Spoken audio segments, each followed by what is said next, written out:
The day we departed from Berlin, Germany, because too many people in Germany were sick, starving, and very poor. We were going to America to find a better life.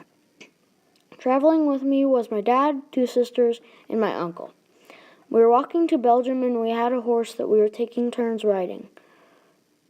The journey was long enough traveling to a close country, and I wonder what it was like traveling to America.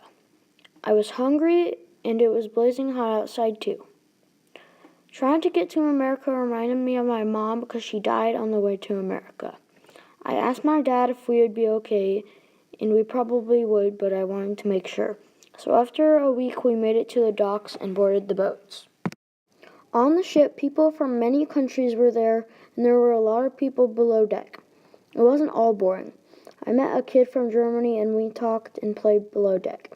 The trip took 2 weeks. The ship was crowded, and I slept on a mattress on the floor. My uncle said to get something you want, you have to do something that you don't want to, after I was complaining about the crowded area and the boring wait. Later the next week, we were almost there, and my friend got sick and was told he would be sent back to Germany with his family unless he got better. When we were finally there, everybody was happy, including my friend, because my friend's parents found out he wasn't sick so he could stay.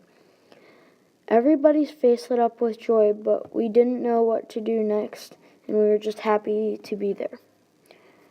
We would finally have a better life. Here we could get more money to get food and own a better house. People were telling us to go to the exam room to get checked. The first thing we did at Ellis Island was we tried to talk to the welcomer at the entrance, but he didn't speak German, obviously.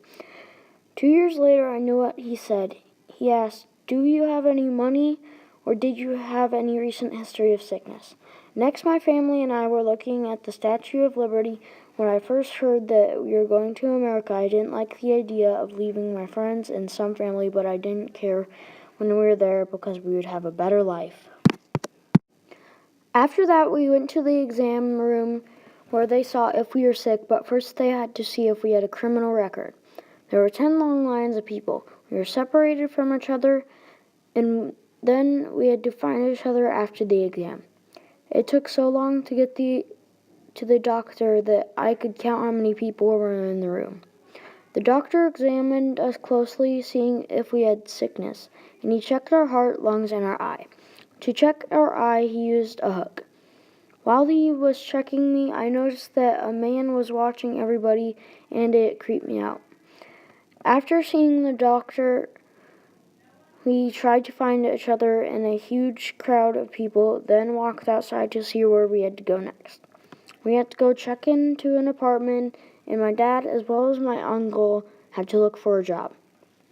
Now we will go make friends, learn English, get a way to make money, and have a better life, not having to worry about any problems. Some other problems that we had in Germany was a famine, no jobs, no freedom of speech, and no freedom of religion.